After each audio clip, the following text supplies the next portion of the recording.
আসসালামু আলাইকুম রহমতুল্লাহ তাআলা বরকত। আশিক রসুল হযরত ডক্টর ইকবাল রহমতুল্লাহ আলাইহি তার জবাবের শেকওয়ায় লিখেছেন, যদি মুহাম্মদ সাল্লাল্লাহু আলাইহি ওয়াসাল্লামের আনুগত্য করো, আমি খোদা তোমারই, এই পৃথিবীর তুচ্ছ লৌহ কলম তোমারই হাতে।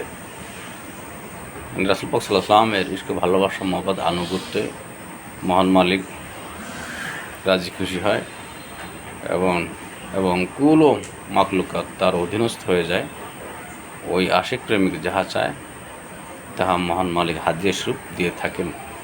সে কথাটাই তিনি আলোচনায় নিয়ে এসেছেন, যথার্থ আলোচনা।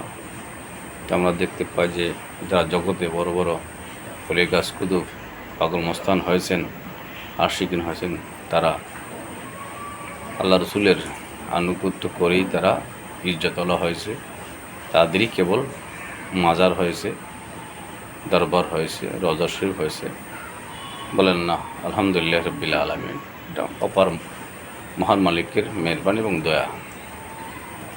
তাই আমরা আশিক রসুল হব, আশিক অলি হব এবং আমাদের দিন মিল্লাতের খেদমত গোলামি করব, সত্য ন্যায়ের পথে চলব।